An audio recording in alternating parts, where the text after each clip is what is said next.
నిన్న నేడు నిరంతరం ఏకరీతిగా పరిపాలిస్తూ మనల్ని నడిపిస్తూ ఉన్న గొప్ప దేవుడు మన మంచి కాపరైన యేసుక్రీస్తు వారి నామంలో మీకు శుభాలు వందనాలు తెలియచేస్తూ ఉన్నాను. మరోసారి మనం దేవుని యొక్క మాటలు ధ్యానం చేసుకుని వాటిని మన జీవితాలకు అన్వయించుకుని గొప్ప పరివర్తన కొరకు పరిశుద్ధాత్మ దేవుని కార్యం మన అంతరంగంలో జరుగునట్లు మనం ఇష్టపడి ఆయన వాక్య ప్రత్యక్షత కొరకు ఎదురు చూడడానికి ప్రభు ఈ మంచి తరుణం ఇచ్చినందుకై ప్రభుని స్తుతిస్తూ దేవుని యొక్క మాటలు వినడానికి ప్రేమతో మిమ్మల్ని స్వాగతిస్తూ ఉన్నాను. ప్రియులారా, ఈ ఉదయకాలపు మన ధ్యానం కొరకు 100వ కీర్తన 4-5 చరణాలు చదువుతున్నాను, దయతో గమనించండి. కృతజ్ఞత అర్పణలు చెల్లించుచు ఆయన గుమ్మములలో ప్రవేశించుడి, కీర్తనలు పాడుచు ఆయన ఆవరణములో ప్రవేశించుడి, ఆయన్ను స్తుతించుడి, ఆయన నామమును గణపరచుడి. యెహోవా దయాళుడు, ఆయన కృప నిత్యముండును, ఆయన సత్యము తరతరములు ఉండును. ప్రియులారా, 100వ కీర్తన పాడుచున్న కీర్తనాకారుడు తాను దేవుణ్ణి ఆరాధిస్తూ అనేకులు దేవుణ్ణి ఆరాధించడానికి ఆయన పిలుపునిస్తూ ఉన్నాడు. అలా ఆయన పిలుపునిచ్చినప్పుడు ఆరాధనకు రండి అని చెప్పి ఎలా రావాలనో ఆయన మాట్లాడడం 100వ కీర్తనలోనే మనం చూస్తాం. అలాగనే ఆయన ఆరాధించడానికి ఆధారాలను కూడా తెలియచేస్తున్నాడు. మన ప్రభు మనకు దేవుడై ఉన్నాడు. మన ప్రభు మనల్ని సృష్టించిన సృష్టికర్త. మన ప్రభు మనలను జాలిపడేటువంటి ఒక తండ్రి.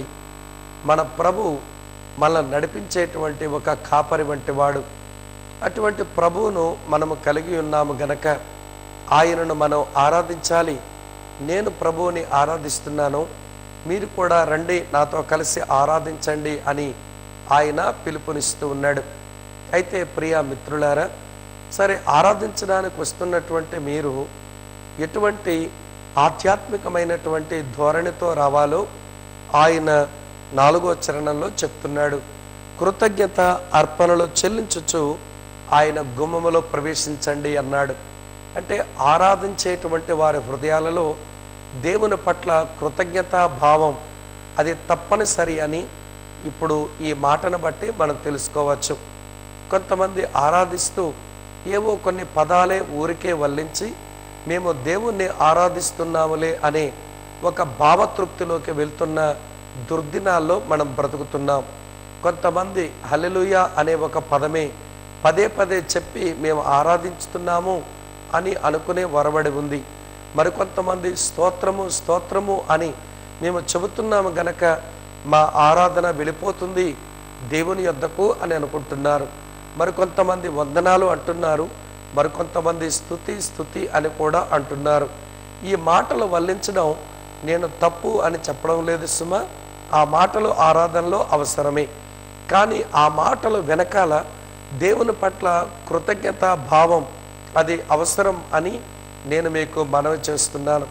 ప్రభు కూడా మన ఎడల తన కార్యాలు జరిగిస్తూ మనము తనకు కృతజ్ఞత చెల్లిస్తామో లేదో అని ఆయన ఎదురు చూస్తున్నాడు అనే విషయం మనకు అర్థమైతే కృతజ్ఞతా భావంతోనే బ్రతుకుతాము.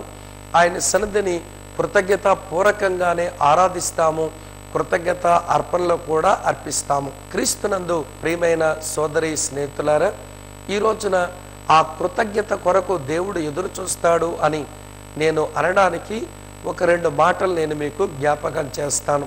అపోస్తలుడైనటువంటి పౌలు తెస్సలోనిలకు పత్రిక రాస్తూ ఇట్లన్నాడు. తెస్సలోనిలకు రాయబడిన మొదటి పత్రిక 5వ అధ్యాయం నేను మీ కొరకు చదువుతున్నాను, దయతో చూడండి. 16వ వచనం.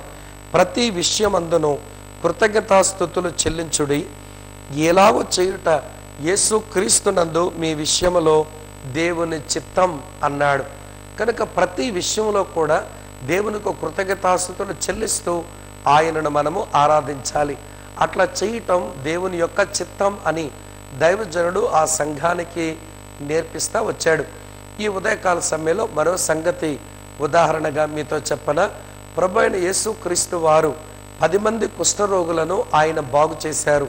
అయితే 9 మంది కృతజ్ఞతలు చెప్పడానికి వెనుకొక రాలేదు. ఒక్కడే వచ్చాడు. వాడు కూడా సమరయుడు. కృతజ్ఞత చెల్లించడానికి వస్తే ప్రభు ఇలా అన్నారు. ఆ మాటలు చదువుతున్నాను చూడండి. లూకా సువార్త 17వ అధ్యాయంలో ఇలా ఉంది, 15వ వచనం నుంచి. వారిలో ఒకడు తనకు స్వస్థత కలుగుట చూచి గొప్ప శబ్దముతో దేవుని మహిమపరచుచు తిరిగి వచ్చి ఆయనకు కృతజ్ఞతాస్తుతులు చెల్లించుచు ఆయన పాదముల యొద్ద సాగిలపడెను. వాడు సమరయుడు. అందుకు యేసు, 10 మంది శుద్ధులైరు కారా? ఆ 90 ఎక్కడ? ఈ అన్యుడు తప్ప దేవుని మహిమపరచుటకు తిరిగి వచ్చిన వాడెవడనో అగుపడలేదా అని చెప్పి, నీవు లేచిపొమ్ము, నీ విశ్వాసము నిన్ను స్వస్థపరచనని వాడితో చెప్పాను. ప్రియమైన సోదరి స్నేహితులారా, ఈ సంఘటన మనకు విషయాన్ని తెలియచేస్తూ ఉంది. అదేమనగా దేవుడు మన ఎడల తన కృపా కార్యాన్ని చేసి మనము తన వద్దకు వచ్చి కృతజ్ఞతలు చెల్లిస్తాము అని ఆయన ఎదురు చూస్తున్నాడు అని మనం గమనిస్తే, ఆయన కార్యం పొందిన మరుక్షణమే ప్రభు వైపు మనం తిరిగి కృతజ్ఞత స్తుతులను అర్పణలను మనము చెల్లిస్తాం. కనుక అటువంటి మనసు ఆరాధనలో ఉండాలి. అందుకే పదే పదే నేను ఒక మాట ఇలా అంటూ ఉంటాను. ఏ హృదయం అయితే దేవుని పట్ల కృతజ్ఞత కలిగి ఉండదో ఆ హృదయం పాపాన్ని మాత్రమే పుట్టించే సారవంతమైన భూమిలా తయారైపోతుంది. నీ హృదయంలోంచి పాపం భలే పుడుతుంది అంటే అర్థం, నీ హృదయం పాపాన్ని బాగా పండిస్తుంది అంటే అర్థం దేవుని పట్ల కృతజ్ఞతా భావం లేని వ్యక్తివని నీకు నువ్వుగానే తెలుసుకోవాలని నేను మీకు మనవి చేస్తున్నాను. మంచిది ప్రియులారా, ఈ ప్రత్యేకమైన సమయం ఆయనకు కృతజ్ఞతా స్తుతులు మనం చెల్లించడానికి పిలువబడుతున్నాము, ఆహ్వానించబడుతున్నాము. సరే, కృతజ్ఞతా స్తుతులు చెల్లిస్తూ ఆయన ఆరాధించాలి. సరే, ఆయన మన ఎడల చేసిన కార్యం ఏంటి, మన ఎడల ఆయన ఎలా ఉన్నాడు అనే విషయాన్ని చెప్పడానికి ప్రియులార కీర్తనాకారుడు 5వ చరణంలో ఒక 3 గంభీరమైన సత్యాలు చెబుతున్నాడు. మొదటి మాట, యెహోవా దయాళుడు అన్నాడు. అంటే ప్రియులార, ప్రభువే దయాళుడు అనే విషయం మనం గమనించాలి. దయాళుడు అనగా ఆయన మంచివాడు అని మనం అర్థం చేసుకోవాలి. ప్రియులారా, కొంతమంది ప్రభు ఏం మంచివాడండి, అన్నీ ఇచ్చినప్పుడు అతను మంచివాడని కొనియాడతారు, అతను మంచితనం అనుభవిస్తున్నామని చెప్తారు. కానీ కొన్ని ప్రతికూలమైన పరిస్థితులు వారి జీవితంలోనికి వచ్చినప్పుడు నా దేవుడు మంచివాడు అని అనడం అది సాధ్యమైన విషయమేమీ కాదు. అది చాలా కష్టతరమైన మాటగా ఉంటుంది. ప్రియ సోదరి స్నేహితులారా, ఆయన మేలు చేసిన మంచివాడే, ఆయన కీడు చేసిన మంచివాడే అనే సత్యాన్ని మనము గుర్తెరగాలి. నేను ఎప్పుడో ఒక దైవజనుడు చెప్పగా ఒక చిన్న కథ నేను విన్నాను. ఆ కథ ఒక పురాణపు కథలాగా అనిపించవచ్చు, కానీ అందులో ఇమిడి ఉన్న భావం ఎంతో గొప్ప ఆధ్యాత్మిక పాఠాన్ని మనకు నేర్పిస్తుంది. ఆ కథ నేను మీకు జ్ఞాపకం చేస్తాను. ప్రియులారా, ఒక రాజు నాస్తిక వాదంలో ఉన్నట్ట. అతని దగ్గర ఒక మంత్రి దేవుని పట్ల భయభక్తులు కలిగిన వాడు ఉన్నాడు. ఏది జరిగినా దేవుడు మంచివాడు, దేవునికి స్తోత్రము అనే అలవాటు మంత్రి గారికి ఉంది. అలా మంత్రి అంటూ ఉండడం రాజుగారికి అంతగా నచ్చకపోయినా తన రాజ్యపాలన వ్యవహారాల్లో అతను చురుకైన వాడు గనక మంత్రిని తన దగ్గరే ఉంచుకుంటూ వచ్చాడు. ఒకరోజు రాజుగారి యొక్క ఏదో పనిలో తన చేతికున్న బ్రొటన వేలు అది కోయబడిపోయింది. అతను చాలా బాధతో మంచం పట్టి ఉన్నాడు. మంత్రి పరామర్శించడానికి వచ్చి, మహాప్రభు, మీ చేతుకున్న వ్రేలు తెగిపోయిందని విన్నాను, ఎట్లున్నారు అని పలకరింపు చేశాడు. రాజు బాధతో, నేను చాలా బాధపడుతున్నాను, వేలిపోవడం నేను దుఃఖపడుతున్నానంటే, దేవుడు దేవునికి స్తోత్రము అని మంత్రి అన్నట్ట. అది రాజుకు చాలా కోపం తెప్పించింది. వేణు ప్రోగొట్టుకొని నేను బాధపడుతూ ఉంటే దేవుడు మంచివాడు, దేవునికి స్తోత్రము అన్న మంత్రి నా మేలు కోరేవాడు కాదు గనక వీడిని చెరసాల్లో పెట్టండి అని జైల్లో వేయించినాడు. ప్రియులారా, మంత్రి జైల్లో మ్రగ్గిపోతున్నాడు. రాజు యథావిధిగా స్వస్థతనుంది తన రాజ్యపాలన చేసుకుంటూ పోతున్నాడు. ఒక రోజున కొంతమంది సైనికులతో ఆయన అడవికి వేటకు వెళ్ళాడట. సరే, వేటలో ఆయన వేటాడుతూ ఉంటున్నప్పుడు ఆ అడవిలో ఉన్న అడవి మనుషులకు చిక్కిపోయినాడు. ఆయన్ను పట్టి కట్టి చెట్టుకు ఉంచి అతను అడవి దేవతకు బలివ్వడానికి వారు సిద్ధపడుతున్నారు. సరే, అడవికి రాజైన ట్రైబల్ కింగ్ అన్నాడట, అతని బలిచ్చే ముందు అతని శరీర అవయవాలన్నీ చూడండి, అన్నీ బాగుంటే బలిచ్చేద్దాం అని అంటే, ఆ కొండ జాతి వారు అతని శరీరాన్ని పరిశీలించినప్పుడు అతని చేతుకున్న బొట్టన వేలు లేకపోవడం వారు గమనించారట. అప్పుడు అడవికి రాజైన ఆ కొండ జాతి రాజు అన్నాడు, ఒక అంగం లేనివాడు, బ్రెయిన్ లేనివాడు, ఇతను మన అమ్మకు బలివ్వడానికి పనికిరాడు, వీడిని పంపేయండి అన్నట్ట. సరే, రాజు వెనక్కి వస్తూ జ్ఞాపకం చేసుకున్నాడు, ఈ బొటన వేలే ఉండుంటే ఈ రోజున నేను వారి చేతిలో చచ్చిపోయి ఉండేవాడిని. నేను బ్రతకడానికి గల కారణం ఈ రోజున నాకు వేణు లేకపోవడమే కదా. వేణు లేకుండా ఆ రోజు దేవుడు ఎందుకు చేశాడు, అసలు దేవుడు అనేవాడు ఉన్నాడా అని నేను అనుకున్నాను. కానీ మంత్రి దేవుడు మంచివాడు, దేవునికి స్తోత్రం అన్నాడు. మంత్రే సరైన వాడు, నేనే సరైన వాడిని కాను అని ఎరిగిన రాజు అంతఃపురానికి వచ్చి జైల్లోంచి మంత్రిని పిలిపించినట. మంత్రిని అన్నాడట, ఈరోజు ఇట్లా జరిగింది, నువ్వన్న మాటే చాలా సరైనది, నిజంగా దేవుడు మంచివాడే, మరి నాకు వేలిపోవడం మంచిదే, దేవునికి స్తోత్రమే అని చెప్పొచ్చు. మరి ఇన్ని రోజులు జైల్లో నువ్వు ఉండిపోవలసి వచ్చింది, ఇప్పుడు నీకు దేవుడు మంచివాడేనా అంటే మంత్రి అన్నాడట, అవునయ్యా, ఇప్పుడు దేవుడు మంచివాడే, దేవునికే స్తోత్రం అన్నాడట. ఎట్లా మంచివాడనంటే, అయ్యా, ఒకవేళ నేను జైల్లో ఉండకపోతే మీతో పాటు అరణ్యానికి వేటకు వచ్చుండేవాడిని, మిమ్మల్ని నన్ను కూడా కట్టేవాళ్ళు, మీకు వ్రేలు లేదు గనక మిమ్మల్ని వదిలేసేవాళ్ళు, నాకు వేళ్ళన్నీ ఉన్నాయి గనక, అవయవాలన్నీ బాగున్నాయి గనక నన్ను చంపేసి ఉండేవాళ్ళు. మీరు జైల్లో నన్ను ఉంచి నా దేవుడు కాపాడాడు, దేవుడు మంచివాడే, జైల్లో ఉండడం వల్ల నాకు మేలైంది, వ్రేలు ప్రోవడం వల్ల మీకు మేలైంది అని చెప్పాడట. ఈ కథ నిజంగా ఎంత అద్భుతమైన పాఠం కదా. మనకు మేలు జరిగిన దేవుడు మంచివాడే, మనకు కీడు సంభవించిన దేవుడు మంచివాడే అని ఎరిగినప్పుడు దేవుని కృతజ్ఞతా భావంతో ఈ భూమి మీద బ్రతుకుతాం.